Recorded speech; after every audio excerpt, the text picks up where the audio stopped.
Bonsoir à tous. Le monde du travail n'est pas tendre, celui de la politique l'est encore moins, dit-on, et c'est ainsi que le 28 septembre, les Neuchâtelois devront se trouver un remplaçant au démissionnaire Yvan Perrin, rattrapé par la charge de la fonction et qui a jeté l'éponge. C'était le 16 juin dernier. Sans détour, ce soir, 4 candidats à sa succession vont chercher à nous convaincre sur leur personne avant tout, car l'élection au Conseil d'État, qui plus est lorsque c'est une complémentaire, est une question sur les personnalités, une élection de personnalité. Avec nous ce soir, tout à fait à la droite de l'écran, le candidat hors liste Karim-Frédéric Marty, 54 ans, dentiste à la Chaux-de-Fonds, qui jusqu'à nouvel ordre fait toujours partie de l'UDC, mais qui n'est pas le candidat de l'UDC. Bonsoir.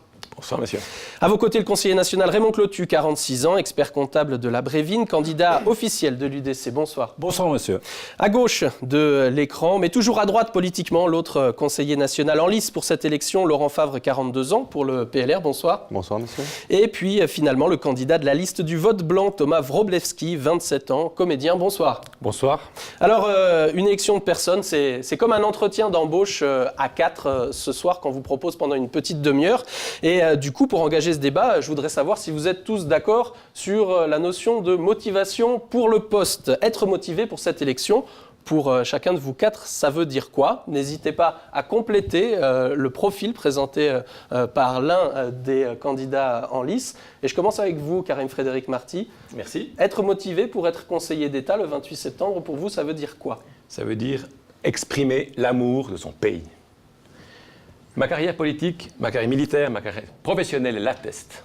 Quand on fait tout ça que pour le pays, pour finir, il n'y a plus qu'une solution, il faut être là.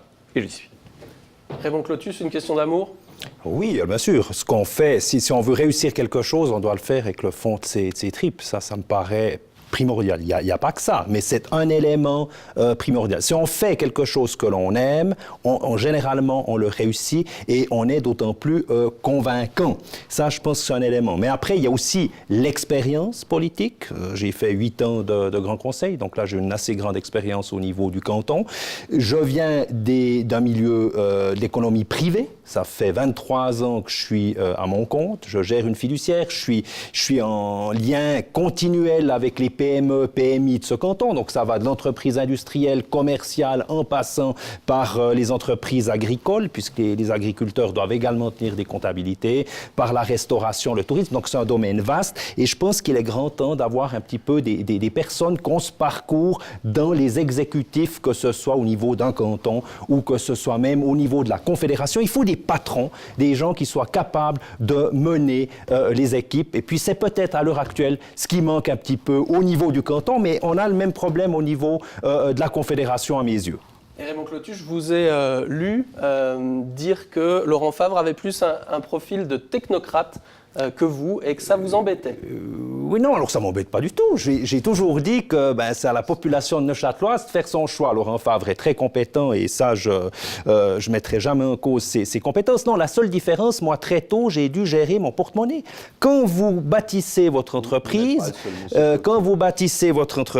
vous avez, c'est vos propres capitaux qui sont en jeu. Vous partez, très souvent, vous empruntez, vous trouvez des proches qui vous prêtent de l'argent. Donc, vous prenez un risque qui est considérable. Donc, vous devez croire en votre projet, vous devez motiver les troupes. Très jeunes, c'est pas évident de donner confiance en matière financière et tout. Donc, vous devez constamment vous battre et c'est surtout là la différence parce que M. Favre, il a fait ses écoles au niveau de la Chambre neuchâteloise d'agriculture.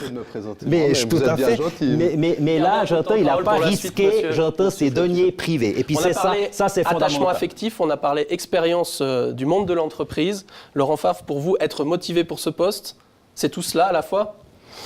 Écoutez, c'est beaucoup de choses. Bien sûr que d'abord, c'est la volonté de servir la population neuchâteloise et de faire avancer ce canton dans une direction, pour moi, de croissance qualitative. Après, c'est montrer les compétences humaines, techniques et politiques pour pouvoir embrasser cette fonction exigeante de conseiller d'État. Les compétences du département, je les maîtrise, je pense, très bien par mon parcours professionnel et politique, notamment à Berne. Maintenant, quand j'entends M. Clotu dire Favre est quelque peu un technocrate, je m'étonne beaucoup, j'ai l'impression que c'est un peu son dernier argument. Personnellement, vous connaissez ma jeunesse dans une exploitation agricole à Fleurier. J'ai repris le domaine du jour au lendemain à 25 ans pour l'assumer au pied levé. À 27 ans, je suis devenu directeur de la Chambre neuchâteloise d'agriculture, une vingtaine de personnes sous mes ordres. Pendant 12 ans, j'ai réalisé ce travail en étant très conservateur dans la manière de gérer l'argent des membres, donc les agriculteurs. J'ai eu, je crois, de très bons résultats. En tous les cas, on me le reconnaît. Aujourd'hui, on me demande souvent pour reprendre des présidences d'associations dues à ses qualités de gestionnaire, dues à ses qualités de chef d'équipe et chef de projet. Alors permettez-moi de m'étonner de votre argument qui est un petit peu le dernier que vous pouvez avancer. Non, c'est pas le dernier, mais vous en conviendrez, M. Favre, c'est quand même pas vos deniers privés que vous avez mis en jeu. Quoi qu'il arrivait, bien sûr que vous avez fait du bon travail. Je n'ai jamais prétendu que vous avez fait du mauvais travail. Mais quoi qu'il arrive, si je n'aime par pas hasard... cette discussion. Non, mais je n'aime pas cette discussion qui est très si vous aviez fait du mauvais travail, vous auriez été tout simplement remerciant, vous auriez versé 3 mois de salaire, ce qui est usuel dans un contrat. Et puis, mais vous ne risquez pas... Tout le monde connaît mes qualités d'entrepreneur dans mes fonctions. Non, mais c'est la différence. Il manque des patrons, M. Favre, et on a trop de technocrates. On a compris qu'on a dans cette élection 2 parlementaires fédéraux qui ont l'habitude de s'exprimer devant les caméras. On en a 2 qui s'expriment moins souvent. Arrêtez, messieurs Favre et Clotu, s'il vous plaît. Privé, dans les entreprises privées, Monsieur et ça, Clotu, je pense que c'est fondamental et c'est ce qui nous manque. On a compris votre argument. Il faut qu'on entende, au même titre que vous deux, les 2 candidats qui ont moins l'habitude de s'exprimer devant les caméras. Thomas Wroblewski, vous êtes comédien, vous n'avez pas le parcours des 2 personnalités qu'on vient d'entendre. Ah non, rien à voir. Et au niveau de votre motivation pour le poste, c'est même assez paradoxal. Vous n'en avez pas. Non, j'ai aucune motivation pour le poste. J'ai une autre motivation qui vient aussi des tripes, comme le disait Monsieur Clotu. C'est pas celle d'être conseiller d'État, mais celle de donner une valeur de droit de veto au vote blanc. Et justement, je voulais poser cette question. Qui veut y répondre? Qui, parmi les 3 autres candidats, est allé sur le site votezblanc.ch et pourrait nous résumer le message, la raison d'être de la candidature de M. Wroblewski? Qui veut s'exprimer là-dessus? Écoutez, je n'y suis pas allé. Je vous l'avais envoyé pourtant. Mais écoutez... En janvier. Sur Facebook, vous aviez lu le message. J'ai lu votre message. Je dois vous dire qu'à la base, pour éviter le vote blanc, comme vous le faites, il s'agit de se présenter pour des élections. Je crois que c'est la démocratie qui est bien vivante ainsi. Maintenant, ce qui me gêne dans votre démarche, je vous l'ai déjà dit, c'est que vous annoncez d'ores et déjà ne pas vouloir assumer cette responsabilité. Si vous deviez... une promesse de démissionner, je vais l'assumer, croyez-moi bien. Si vous deviez être élu. J'en prends acte, mais encore une fois, la démocratie, la liberté est en lien toujours avec des responsabilités. Et le citoyen veut des candidats qui prennent leurs responsabilités à bras-le-corps, les assument jusqu'au bout. Le citoyen saura très bien que je démissionne. Il ne va pas voter pour moi pour que j'aille prendre le poste de conseiller d'État, étant donné qu'il est informé que je vais démissionner. On ne peut pas prendre en otage la démocratie en disant, tiens donc, il y a nombreux candidats ou quelques candidats qui se proposent pour ne pas vouloir assumer leurs responsabilités. je suis, excusez-moi, je suis en situation de précarité. J'ai une maladie depuis 23 ans. Je commence mon mouvement tout seul. Oui, non, mais je vais vous dire. Je n'ai aucun moyen ni aucun pouvoir, moi, à mon niveau, de prendre la démocratie en otage. Ça, c'est une inversion absolument totale. Non, mais vous profitez d'une fenêtre médiatique, d'une fenêtre dans la vie publique, c'est ça l'idée. C'est ça l'idée, pour pouvoir parler du vote blanc. Pour défendre quel message, Monsieur Marty, est-ce que vous pouvez nous résumer, nous faire le pitch du vote blanc? L'intérêt de la démarche de M.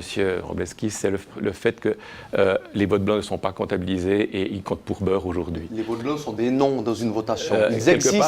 Il ne s'agit pas de leur donner une votation. Le vote blanc, c'est de passer à partir de 50% de vote blanc et dire que l'ensemble de la votation serait nulle. Messieurs, si vous permettez, il faut se mais ça, c'est un niveau fédéral, c'est pas au niveau cantonal. Une autre question, c'est s'il y a des votes blancs, c'est ce que je disais avant, c'est qu'on a un problème au niveau de la classe politique.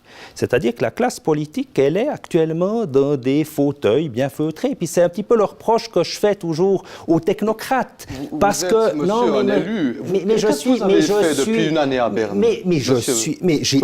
Alors j'ai fait le vote blanc, c'est intéressant. Non. Alors vous êtes très mal renseigné. J'ai été rapporteur pour la commission de sécurité. Vous êtes l'archétype du donneur de leçons qui n'a rien fait en une année à Berne. Et c'est triste. Vous nous donnez des leçons. C'est absolument faux ce que vous dites. Allez sur le site. Donc vous êtes Vous le savez très bien. Vous êtes très mal renseigné. Le téléspectateur. 2 questions en une année, c'est sur le site de la Confédération. 2 questions. Je suis actif. J'ai été actif pour le Gripen, dont le PLR n'a absolument pas soutenu. J'ai été Vous connaissez notre position. Oui, tout à fait. Ah oui, bon. vous nous avez tellement aidé, on a vu le résultat. Écoutez, assumez les responsabilités de votre conseil fédéral. Non, mais vous venez de me dire que je suis un moralisateur. Non, absolument pas. Encore une fois, je vous dis, j'ai l'expérience du Grand Conseil, j'ai l'expérience du terrain, monsieur Quels Favre. sont vos résultats? C'est tout. Mais au Grand Conseil... Politiquement. Mais en attendant, la fiscalité des entreprises, j'étais dans la commission fiscalité des personnes morales qui a mis en place avec Jean Stouder la réforme Monsieur de... Cotu, je crois que c'est un succès, M. Favre. Et puis avec mes le collègues, Grand Conseil, avec le Grand Conseil, le peuple. mais nous étions en commission. Sous proposition de Jean et Stouder. pas à dire que je n'ai jamais travaillé. Monsieur Clotu, ça, je crois que c'est il y a absolument 4 candidats faux. pour une élection au Conseil d'État neuchâtelois le 28 septembre. Il ne s'agit pas de faire un débat sur les mérites comparés de vos actions parlementaires à Berne. Il faut qu'on entende encore une fois les 2 autres mais j'aimerais candidats. revenir, Monsieur si vous Marty, voulez. on ne vous a pas entendu. Juste un petit détail, c'est qu'on a ici un libéral, très mignon radical, mais je passerai plutôt libéral. Ici, on a un UDC, et moi, j'ai la chance d'avoir vécu ces 2 partis. Donc, quelque part, je suis le rassembleur de cette équipe ici, politiquement parlant. Le vote blanc, c'est vrai qu'avant M. Wroblewski, on ne s'en était pas beaucoup occupé.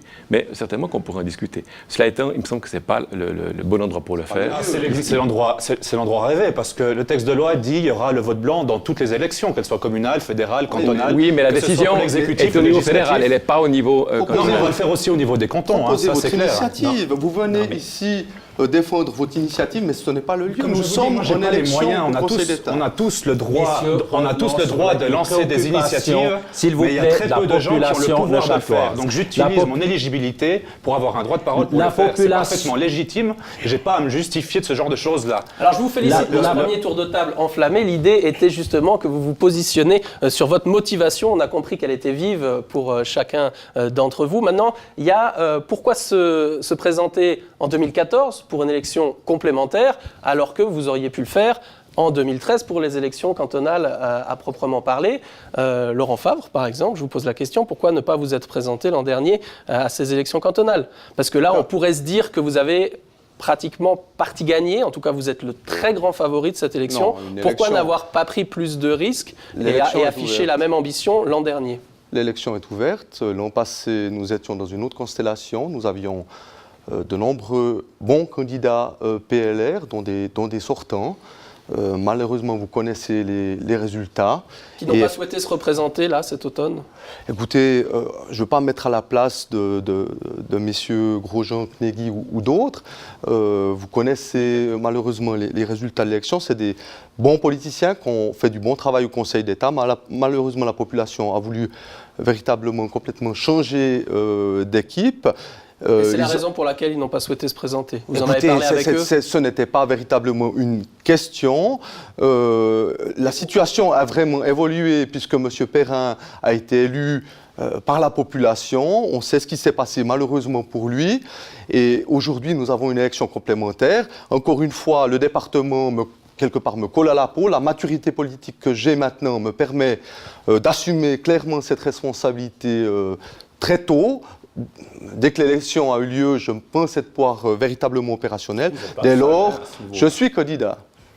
Je vous ai entendu dire également que peut-être l'UDC devrait la mettre un tout petit peu en veilleuse par rapport à ce qui s'est passé avec son élu au Conseil d'État, que quand elle revendique le siège d'Yvan Perrin, elle devrait être un petit peu moins sûre de son fait, vu ce qui s'est passé, vu qu'elle avait désigné un candidat qui n'a pas tenu la route. Écoutez, permettez-moi de répondre. Je crois que le PLR a aussi eu un passé assez turbulent à ce niveau-là, si vous me permettez. Veuillez me permettre. Ce qui est très intéressant, c'est qu'en 2010, l'UDC avait appelé à voter blanc, si vous vous souvenez. Si je peux me permettre de répondre à votre question.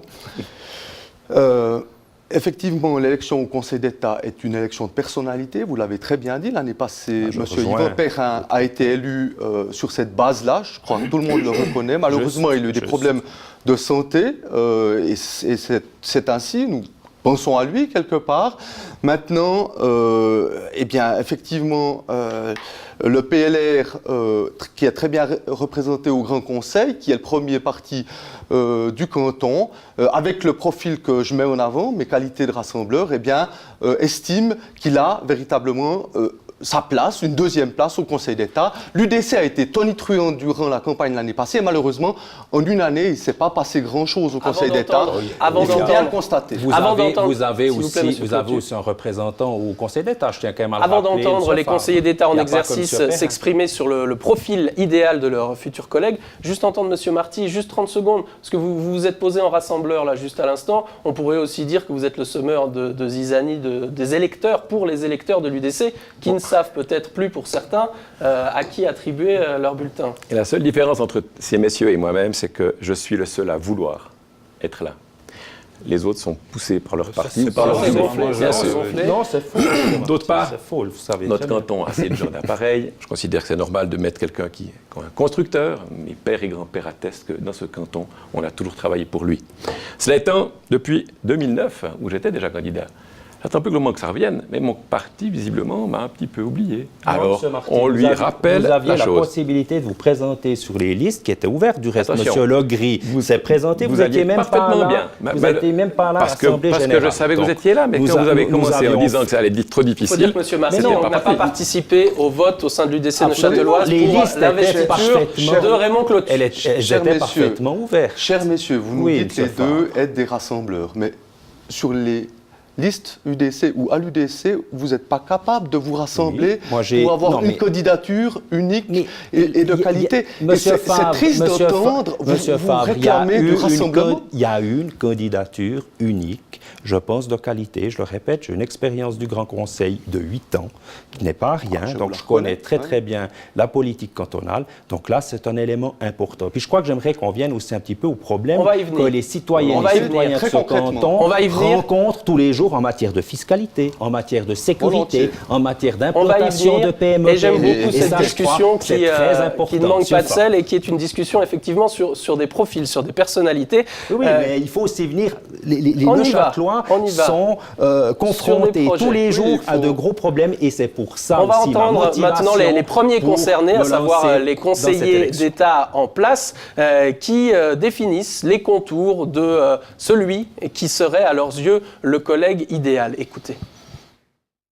Bon, peut-être je commencerai par une mise en garde en lui disant qu'il serait bien qu'il ait une forte capacité de travail et de résistance. On est mis sous pression, des décisions difficiles à prendre et puis on a effectivement un volume de travail qui est relativement important. Ah ben une bonne santé, c'est un prérequis, mais surtout les idées claires et puis l'envie de contribuer à faire de ce canton, à ramener ce canton à la place qui devrait être la sienne. Quelqu'un avec qui on peut partager les difficultés de ce canton, quelqu'un qui pourra parfaitement s'inscrire dans notre équipe gouvernementale. J'attends d'un collègue qu'il défende fermement ses points de vue autour de la table du Conseil d'État, mais qu'il défende avec la même fermeté les décisions prises par le Conseil d'État, qu'il soit capable de fabriquer des décisions avec nous. Je crois que c'est comme dans tout système, hein, quand quelqu'un arrive, on attend qu'à la fois il s'intègre et qu'il contribue à enrichir l'équipe qui rejoint. Donc c'est ça qu'on attend du futur collègue. Ça implique, je pense, évidemment quand même une adhésion au programme de législature que le Conseil d'État a longuement élaboré et puis c'est clair qu'on ne peut pas reprendre l'exercice. Dans une entreprise, on se choisit un peu mieux. Dans un Conseil d'État, ma foi, c'est la population qui choisit. Mais au final, on peut avoir des bons amalgames. Donc pour nous, l'essentiel, ça sera quelqu'un de très collégial qui portera les choses de l'ensemble du Conseil et pas seulement les siennes propres. Évidemment, si il peut être sympathique, agréable et qu'on peut avoir du plaisir à travailler avec lui sur le plan personnel, ça ne gâtera pas. Qu'il ait de l'humour. C'est vrai qu'on a pris l'habitude dans ce gouvernement de faire un travail sérieux et en même temps de se réserver des plages où on peut plaisanter, prendre un peu de recul sur le ton de la dérision, évidemment entre nous. C'est une bonne manière aussi de résister à la pression. Après, bien sûr, il faut des forces de travail, des gens qui comprennent que ce n'est pas un emploi à mi-temps, des gens qui comprennent qu'on doit s'y investir complètement. Mais on est 4 à, je crois, aujourd'hui s'inscrire dans cette dynamique-là. J'espère que mes collègues n'auront pas dit le contraire de ce que je vous dis maintenant. J'imagine que le 5e doit exister. Bien sûr que cette perle rare existe. Peut-être que ça sera même la perle rare que nous attendons depuis longtemps. Je vous avais dit, c'est vraiment un entretien d'embauche et il nous reste à peu près 8 minutes. Je vais vous demander de répondre un peu plus succinctement que pendant la première partie de ce débat pour que la parole puisse passer de l'un à l'autre. On ne vous a pas beaucoup entendu, Thomas Wróblewski et Karim Frédéric Marty. D'abord vous, on a beaucoup entendu ici la nécessité de respecter la collégialité, les institutions. On vient de dire juste avant que vous n'avez pas participé à l'Assemblée de votre propre parti pour investir votre candidat, et voilà que vous êtes candidat hors liste pour l'UDC. Pourquoi devrait-on faire confiance à votre souci de la collégialité? Parce que Neuchâtel elle aime beaucoup les spécialités. Je vous rappelle un branleur d'olive, M. Vaudevys, qui en était une, et je serai peut-être le suivant. Il faut quand même le dire. Hein. Cela étant, trop eu. Je dirais que n'oublions pas qui on doit remplacer. C'était Yvan Perrin.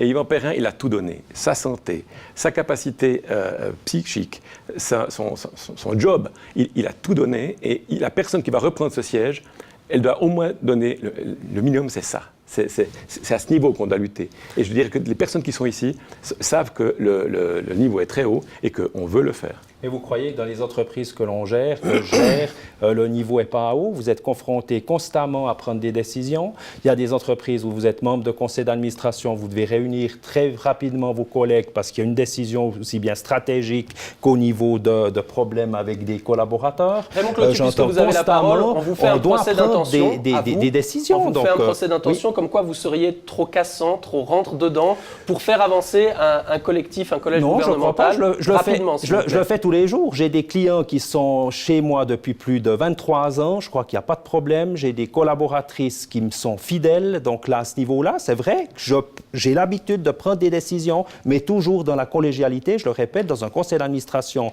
comme l'a dit Laurent Courte, à un moment donné, c'est vrai que chacun peut s'exprimer, mais il y a la majorité qui l'emporte. Ça veut dire que vous n'avez pas été bon pour convaincre vos collègues. Vous devez respecter, pas tirer à la même fois. Vous avez ce profil consensuel qui semble se prêter à cette élection. Là encore, un avantage pour vous, mais être trop consensuel, là encore, ça a été dit dans ce micro-trottoir un peu spécial, un peu prestigieux avec les conseillers d'État, c'est pas bon non plus. Il faut amener sa personnalité. Le côté gendre idéal peut aussi nuire si on est trop consensuel. J'ai fait mes preuves dans de nombreuses associations depuis une vingtaine d'années, on peut le dire maintenant.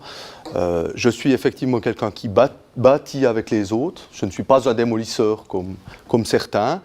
Et ça demande du doigté, ça demande des collaborations et de trancher afin qu'on aille de l'avant. Et toutes les associations que j'ai présidées, que j'ai dirigées, ont été réformées, ont été consolidées. Encore aujourd'hui, je me retrouvais avec la Fédération suisse des vignerons qui me remercie du travail que j'ai réalisé depuis 5 ans. L'association allait disparaître, tous les membres ne voulaient plus y travailler et je l'ai Et maintenant, on attend l'IGP pour l'absinthe. Je l'ai consolidé. Ce sera un dossier important pour vous. Vous êtes beaucoup investi pour l'IGP absinthe. Je l'ai fait avec mes collègues. Il y a quand même quelque chose de très important à préciser, il me semble, c'est que si les spectateurs ils pensent que vous ne convenez pas pour le poste, alors ils ne voteront pas pour le poste, ou que vous ne convenez pas pour le poste, c'est-à-dire que tous les candidats qui veulent ce poste ne conviennent pas selon le peuple, c'est important de préciser que cette fois-ci, le peuple ne sera plus forcément obligé de subir des candidats qu'il ne veut pas. Si vous ne voulez pas ces candidats, vous pouvez voter pour le candidat du vote blanc qui démissionne immédiatement en cas d'élection pour engendrer de nouvelles élections avec des candidats qui conviennent mieux. Respecter les institutions, c'est tenir compte de la voix de ceux qui ne se sentent pas représentés par les autres candidats. Ça, c'est respecter les institutions. Engagez-vous en politique. Bien sûr, mais l'institution dit que c'est possible. Assumez les responsabilités, c'est ça le message. Mais oui, aucune tradition politique prévaut la loi. Juste vous rappeler quelque chose. La fête de lutte à Neuchâtel, vous étiez à sa tête. Absolument. Elle n'a pas eu lieu à Neuchâtel. Ça, c'est un petit échec. Écoutez, bien sûr qu'on arrive. On a des échecs dans la vie quand on s'engage. On fait tous, et ça c'est normal. Mais j'aimerais juste. Mais je vous rassure, elle aura probablement lieu en 2020 quand même. Sur le terrain, voyez, c'est tout. Alors, on n'a pas véritablement parlé dans cette émission de vos priorités pour le canton, parce que vous les partagez dans les grandes lignes, même si les leviers que vous ambitionnez d'utiliser ne sont pas nécessairement les mêmes. On sait que, en matière d'infrastructure de transport, le contournement du Locle de la Chaux-de-Fonds, la variante dont on va parler également à Berne, mais aussi au niveau du Conseil d'État en place du Transrun bis, c'est aussi une priorité pour vous. On n'a pas parlé de ces priorités-là parce que vous les partagez, mais sur le programme programme de législature présenté au mois de mai par l'équipe en place. Qu'est-ce que vous avez à dire? Encore une fois, rapidement, tous les quatre. Moi, je m'interroge notamment sur la suppression des districts, envisagée par les 4 conseillers d'État actuellement en place. Qu'est-ce que vous en pensez, monsieur C'est une évidence, cette suppression, parce qu'en fait, si on veut faire ce qu'on appelle un canton urbain, avec des pôles reliés par un système de métro, eh bien, par définition, il faut arrêter de faire l'esprit de clocher où chaque district tire la couverture de son côté. S'il y a des personnalités qui sont meilleures d'un côté ou de l'autre, ça vaut la peine de les mettre à leur place. Donc vous y croyez? Moi, j'y crois un petit peu moins au niveau des districts, mais par contre, dans le plan de législature, alors il y a un tas de projets ambitieux, et là, j'y adhère pleinement, mais là, je respecte le choix du Conseil d'État pour cette suppression. Écoutez, moi, je regrette très profondément qu'aujourd'hui, durant ce débat, on n'a pas parlé de projets concrets pour le canton de Neuchâtel, des programmes des candidats. J'ai un programme que chaque citoyen a reçu, c'est les préoccupations, s'il vous plaît, c'est les préoccupations des Neuchâteloises et des Neuchâtelois aujourd'hui de savoir ce que nous voulons faire techniquement. La majorité s'abstiennent, vous ne savez pas ce qu'ils veulent. Bien sûr qu'il est important que les Neuchâteloises et Neuchâtelois connaissent les personnalités. Ce débat a une valeur. Mais deux personnalités. Les programmes concrets auraient été particulièrement intéressants. Pour ce qui est vous avez une large couverture médiatique au moment du lancement de vos campagnes respectives pour développer sur vos priorités. On s'est dit qu'on n'allait pas refaire votre conférence de presse, mais confronter des candidatures. Pour ce qui est du programme de législature, afin de répondre à votre question, je m'y reconnais pleinement. Le Conseil d'État a fait un gros travail pour montrer quelles étaient les voies pour le canton. La question ou la proposition de quelque part une circonscription électorale pour ce canton afin de le réunir est une idée très intéressante qui sera peut-être l'épée de Damoclès finalement pour que nous arrivions à un moment donné à véritablement réunir les forces de ce canton et le plus vite sera le mieux. Thomas Wroblewski, il nous reste que quelques secondes. Je pense que vous n'avez pas vraiment d'opinion sur ce district unique. Par contre, j'aimerais vous entendre sur le fait, on l'a entendu plusieurs fois, d'avoir une touche d'humour dans ce gouvernement cantonal. Alors, est-ce que, oui, je vous lance la perche, une élection le dimanche de la fête des vendanges, est-ce que c'est pas un premier test pour les candidats, comme quoi ils vont franchir le cap de la fête? J'avais trouvé un slogan à la con, et ça disait qu'avant d'aller le boire, il faudrait aller le voter. Cette année, à la fête des vidanges. Oula. Le blanc. On vous laisse avec cette formule. Karim-Frédéric Marty, encore un mot? Moi, je retiens l'amalgame de notre ami Alain Ribaud. Ça me connaît un tout petit peu, ce type de choses. Je dirais que je suis prêt à m'amalgamer avec notre équipe gouvernementale et à faire que ce canton gagne. Alors, c'était peut-être pas une touche d'humour, mais ce sera le mot de la fin pour ce soir. Merci à tous les quatre d'avoir accepté ce rendez-vous avec vos électeurs, je précise, avec vos électeurs. Le 28 septembre, le jour de l'élection, Canal Alpha sera au château pour un journal spécial avec toutes les réactions. On reparlera de vos priorités en cas d'élection. Et quant à vous, passez une excellente soirée. À très bientôt. Bonsoir.